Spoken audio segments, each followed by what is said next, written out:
if you can start early, start early. If you can't, look at things like your downsizer contributions, look at catch-up concessional contributions, particularly when you've had, a large capital gain or a high income year.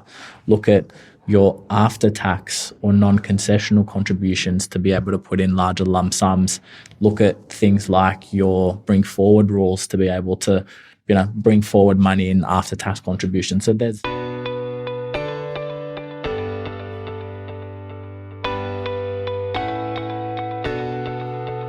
Welcome to 360 Money Matters, where financial planners Billy and Andrew talk all things financial planning. This podcast aims to increase your knowledge and confidence with all things money. Each week, they will cover topics such as investing, cash flow, budgeting, saving, passive income, debt management, and much more, so you can live a life on your terms without limits. Hello and welcome back to another episode of the 360 Money Matters podcast. I'm Billy and I'm joined by my co-host, Andrew. Bills, here we are. We are back again and we are talking all things superannuation today. Andrew, we are back again and it just feels like we were in here yesterday talking to our listeners and our viewers about superannuation, financial advice, stage 3 tax cuts, whole range of stuff. Yeah, absolutely. So kick back to some of those prior episodes, but Bills, take us through. What are we talking today to all of our listeners and our viewers about? Well, one of the questions that we've been getting recently, and I think it comes into to this time of year in particular, because towards the end of the financial year, you could put additional money into superannuation depending on where you sat. So a lot of the conversations that we were having was talking about, hey, am I on track in comparison to, people in my age bracket, in my cohort? Where should my super balance sit? At what point in my life? Depending on and how old I am, what does that then look like? So we've dug up some information and we're going to talk through what that looks like so you can get a clearer indication of, what's inside other people's superannuation balances for your similar age, and then talk about some things that you can do in order to help boost that, and then maybe talk about a little bit about the age pension, what that looks like when it comes time to being able to get some support from the government down the track as well, and hopefully bring all of that together to give us the conclusion that really doesn't answer the question about how much should I have. More than what you think should be the answer. Yeah. Maybe. We'll see. Let's hold that thought.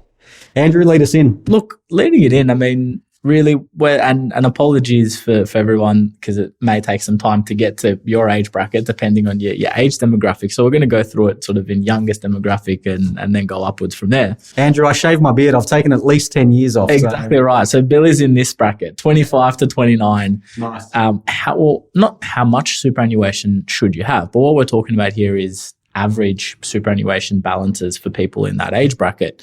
Now, if you're a male between the ages of 25 to 29, the average superannuation balance is 25,981, and if you're a female, it's 23,429. Bills, 30 to 34 bracket? Yeah, so 30 to 34. And I think at this point in time, the rubber starts to hit the road a little bit with your career, whereas with the earlier bracket that you were talking about, more bit of part-time work, maybe have just started a full-time job. 100%. So 30 to 34 years of age. If you're a male, 56,344. For females, 46,289. We start to see a discrepancy here that widens the gap essentially. I guess traditionally this is the point in time that we'd start to see, children come along where the female is taking some time off work to raise the child, maybe a year out of maternity leave. So we start to see that gap open up at this point in time. Yep. And that gap gets even bigger. So once we start talking about a 35 to 39-year-old, we're looking at average superannuation balance for a male is 95,937. And for a female, it's 75,785. So you start to see that gap grow. And I think this is a really sort of interesting exercise as well when you look at the power of compound interest. And while there might be a, say 15 or 20 grand gap at this point in time, by the time you look at the numbers at the end of it, the gap is significantly larger, purely because of compound interest is ultimately what it comes down to as well. Yeah, and then we start to pivot into the next category. And I guess a couple of interesting things happen at this particular point in time. And we're obviously generalizing when it comes to this. But if you think about, the bracket that you were talking about, so 35 to 39, household expenses are quite high, servicing a mortgage, you've got children, some of the things that you wish, or some of the things that we wish people could do at this point in time, is put money into superannuation because it makes such a big difference for the compounding effect. But obviously there is a competing pressure on where do you put those additional dollars. 40 to 45. So we see for a male, $139,431. For a female in that 40 to 45 year age bracket, $107,538. Yep. And then once we start moving into 45-year-olds to 49-year-olds, average superannuation balance for a male, $190,716, and for a female, $142,037. So again, that gap starts to widen a little bit further, but now we're starting to talk about a little bit more in superannuation in terms of wealth accumulation, and that representing a larger portion of your overall wealth, which ironically is when we start to see clients start talking about superannuation, start being more interested in superannuation, potentially start looking at superannuation contribution strategies, which, not that it's too late, but the earlier that you start, a much bigger difference that you can make towards the end. But Bill's 50 to 54-year-olds? Yeah, to give you an example, 50 to 54-year-old male, $246,955. And for a female in the same age bracket, $182,167. So you're absolutely right. It's at this point in time, you look at those numbers and go, look, for a male, $246,000 is a lot of money. Don't get me wrong. But when you think about the amount of working career that somebody has in front of them versus what they've got behind them, we tend to get to this stage when we're having conversations with clients and they go, oh, geez, what else do I need to do? Because I'm doing maths in my head. This sounds like it's too low for where I'm at, for where I want to get to, which is what we'll talk about a little bit later. But this is where we really start to see people are paying more and more attention to things like how much money can I get into super? What rate of return can I expect? At what age do I need to continue working until, at what age can I access my super? What level of income can I expect? So this is really a critical point in time that we see in our business. Obviously, we wish that was earlier and earlier and earlier, but 50 to 54 for us is a really critical age that what we see across the board at 360. And Billy's age bracket, so 55 to 59-year-olds, we start to see the male average superannuation balance at $316,457. Bills, I hope you're up to that. And the females' average superannuation balance, we're looking at $236,530 in that age bracket. So again, what you're starting to see is the difference of 5 years is making a lot more than just SGC contributions, at least in my perspective. So your super guarantee contributions? Yep. What you're starting to see is people making voluntary contributions into superannuation, which is pushing those averages higher. But as sort of we've already alluded to, the earlier that you start, the earlier that you do it, the less that you have to push towards the end in order to bring it up to a balance that's going to provide a sufficient retirement income. Yeah, so the thing that really moves the needle on this is compounding interest. And the thing that allows compounding to do its thing is time. Exactly. So the more money that you can have earlier on, the better off you are. Moving into the last age bracket, just because this is the data set where it stops at, age 60 to 64. So looking for a male, or looking at a male, 402,832 is the average superannuation balance, age 60 to 64. For a female, 318,203. So when you look at that, the difference is quite substantial when you're looking at a male versus a female. That's a big consideration when we look at the gender inequality and what tends to happen when women in particular take time out of the workforce to raise kids. They take time out of their career. Maybe their earning capacity isn't back to scratch as quickly as possible because they did take that career break. So just highlighting that, because one of the things that we talk about is how do we fix that? Yeah. What do we do? How do we pay attention to it? Is there some strategies that we can deploy? There may be a different age group between sort of the two spouses. If that's the case, is it advantageous just putting more money into someone else's super or the other? Andrew, we just want to source this data as well too, just where we. Yeah, so this is from ASFA. This is back from November 2023. So we are talking about data that's 6 months old, but nonetheless, still, the numbers don't move that quickly. And what we're trying to illustrate in this is, one, to be able to provide a little bit of a yardstick for people to say, hey, if I'm below my age bracket in terms of what the average balance is, then it probably means that there's some work to do from a superannuation side of things. And if I'm above, well, it doesn't necessarily mean that everything's all good, but at least it gives a little bit of a yardstick in a comparison to peers' perspective. What we like to do is, number one, put it back to what level of income does that mean? Mm-hmm. Now, again, going sort of a further step back, the analogy that I like to use is, how relevant is this? In of itself, probably not really that relevant, because if you've got investment properties, if you're self-employed and you've been building wealth outside of superannuation and haven't been getting your standard employer contributions going in, it's not taking into account all of your assets, all of your wealth, and what your underlying strategy is, but it's providing some sort of a measure. So the way that I like to look at it is, it's like your BMI.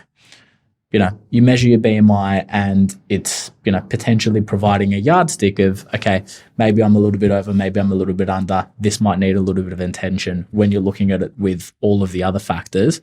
But your BMI doesn't take into account muscle mass, because I know Billy's been lifting a lot of weights lately. It doesn't take into account all of the other things that also feed into that metric as well.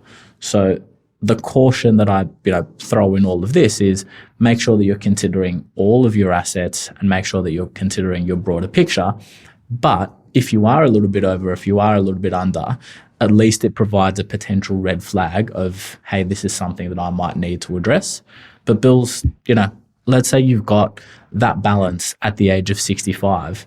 I mean, what sort of retirement income does that mean for households? What does that mean for people? What do these balances actually represent? Yeah, and that's what I was working out before when you were talking about that. So let's just assume that we are talking, this is your typical scenario where you've got, and we'll go to the later end of the age bracket. So say someone that's 64 years of age, you've got 400,000 for the male, you've got 320,000 for the female.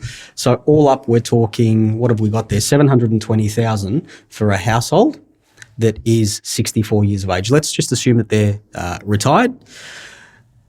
Thinking back to kind of the opening comments around, how much money is enough. It's never enough because money gives you choices and stuff, but let's put that aside for a sec. If you think about your retirement and think, okay, 700 grand doesn't necessarily sound like a lot, or it could sound like a lot, but let's just play both sides of the coin here. 700,000 could not sound like a lot, because you might turn around and say, okay, we've got $700,000. We are expected to live for at least 20 years past age 64. If we divide 700,000 by 20, okay, let's not assume a rate of return or anything like that. We're talking $35,000 a year. Definitely not enough money to live off. That'll be very, very challenging from that perspective. I've got a different way to look at it. Or you could look at this and say, realistically, for the first 10 years of our superannuation, we're going to do all of the things that we want to do, because we're going to have, all of this time, all of this energy. We're going to be in good health. Maybe 10 years down the track, when we're mid-70s, we're going to slow down. So rather than thinking, okay, I'm going to have 35,000 over 20 years, let's double it, and let's say we're going to have 70,000, and it's not this black and white because you get a rate of return on your money, but we're going to have $70,000 a year for 10 years. And then at the end of the 10 years, and at some point in between, obviously as your assets deplete, but there'll be some age pension that comes in when we start factoring this in. So the point that I'm trying to highlight is your income level can be based off and calculated off the lifestyle that you want to live at that particular point in time. And it gives you the ability to kind of shape your income to determine how much you want for that particular year. It doesn't need to be, hey, I've got this much, equalize it out so it's the same each and every year. You can actually shape it, which means that you can make your money last a lot longer. Or above and beyond that is you can take that money when it's going to have the greatest impact, assuming that you've met the rules of preservation and you can access your funds, but you can access that money when it's going to have the greatest impact for you on your lifestyle. Yeah, absolutely. And the other thing that it doesn't take into account is, do you own the home that you live in? Is there debt on that property? Are you renting? Are you, needing to also fork out living expense money? What sort of estate plan do you want? So, for some clients, and I mean, this is a fairly frequent scenario for us at 360, is their goals are to basically have the money that's sitting in superannuation and pass that on to their kids. And so they want to live off the income. So they only want to take, an income, and you assume that, 5 or 6%, depending on how it's invested, and say, we're going to take all of the income from the assets, but whatever's left at capital is a buffer. So if we need to, go on holidays or do anything, we can take out a lump sum amount of money, but 2, to be able to provide, our kids with something in the event of our unfortunate passing. So there's the estate plan that needs to come into it. There's all of the income that you need from whether you've got a mortgage, don't have a mortgage, what your goals are in retirement, all of that needs to come into it. But I'm going to go right out there and call a spade and a shovel and say, a household covering, from age 65 until eventually passing away, having $700,000 in superannuation and nothing else is probably not enough. Mm-hmm. Unless you're living a very frugal lifestyle, unless you're not wanting to do, travel overseas, unless you're wanting to, have an element of age pension kick into it at, future years, it's probably not going to be enough and sufficient income, particularly when you account for indexation, particularly when you account for, the cost of living forever increasing. And so really the question is, what are some of the things you can do? How do you actually boost that balance up and mean that you're not, on par with what the average superannuation balance is, but, significantly higher? Yeah, Andrew, look, hit the nail on the head. And I think you're absolutely right. And this kind of, once again, goes back to my point at the start. Like, you never know how much you're going to need, but I know that the more that you've got, the better off you're going to be in terms of the choices that you've got. So some of the things that you can do, I mean, look, we've been talking about this recently because of the catch-up concessional contributions that are available, but you can make in its simplest form, and the same way that you'd use a calculator and say, if I put an extra $50 a week on my mortgage and extrapolate that out, what would be the impact? The same sort of consideration here. If I put a little bit of extra money into superannuation, what would the impact be over the long term by the time I can access it? So I think that conceptually, there's a few ways to do it, which we'll dig into now. But first and foremost is, how do I get some money into superannuation? And ordinarily what that comes down to, I think, is an exercise in cash flow management. Yeah. If you can find, and it's not even actually just finding that money, if you recognize the importance of it, and then you're prepared to forego something to find that money to then do it, I think it becomes a lot easier because you're attaching it to a future goal. Yeah. But finding the money by going through that exercise, understanding what the impact that is over the longer term, allowing that to compound, even putting a small amount in on a continuous basis can have a really big advantage. Now is a perfect time. We're recording this at the start of the financial year. Obviously, the stage 3 tax cuts have come in, which means for the majority of the population who are working, they are receiving more money in their pay packet each and every week because we are paying less tax. So a good opportunity, if it's relevant for you, is to consider whether or not that money should be going towards something like a superannuation contribution. Yeah, absolutely. So small incremental steps, do it earlier, allow compound interest to, to take advantage or to use all of its benefits. Some of the other things that you consider, if you're in the later stages and you don't necessarily have time, so you don't have that opportunity to take advantage of the time aspect of compounding interest, is looking at things like downsizer contributions into super. Mm-hmm. So, you can put in a huge amount of money into superannuation if you do it over a long period of time, whereas if you're at the very later stages and you've recognized that, hey, superannuation's a tax-free asset after the age of 60 if I'm not working, or 65 irrespective of work status. So what we then tend to find is people, manage to dig money up from other assets or manage to pull money together to put towards superannuation. I thought you were going to say they dig money up from the backyard. Yes. Trust me, I've got great grandparents. That's definitely the case. I don't know how you answer that when you go to deposit at the bank and ask where the money came from. But it can be limiting as to how much money you can put into superannuation when you're at the later stages of being able to retire, and having some lump sums, either from downsizing, either from an inheritance, or whatever it is, building up savings over time. So if you can start early, start early. If you can't, look at things like your downsizer contributions, look at catch-up concessional contributions, particularly when you've had, a large capital gain or a high income year. Look at your after-tax or non-concessional contributions to be able to put in larger lump sums. Look at things like your bring forward rules to be able to, bring forward money in after-tax contributions. So there's a few mechanisms to be able to do it and to be able to make a significant dent in a short period of time. It will depend on your circumstances. It will depend on, what you're trying to achieve, all of the other assets that you have and your time frame to retirement. But whether you're in the later stages or whether you're in the early stages or middle stages, whatever it is, you've got the ability to do something. And so the big call out for me is, doesn't sound like it's enough money for the average Australian. So the average Australian probably needs to do something to be able to bring up their superannuation and in turn bring up their retirement income. Yeah. No, you're absolutely right, Andrew. And I guess for us in the world that we live in particular, inflation hasn't necessarily been something that we've needed to pay too much attention to, because it's been within the target range that the government track and the Reserve Bank track. Of late, obviously, we've all experienced that and seen the impact right across the board in terms of what that does to a household budget. So when you think about how does that then translate to future income needs, I mean, look, in a stable environment, a lower interest rate, a lower inflation environment, maybe it's not as big of a consideration. But at the moment, what we've seen of late, we definitely have to pay more attention and go, oh, geez, I don't know where it's going to be in the future. I need to start paying more attention to this earlier. Not an issue to have too much money. So the more you have there.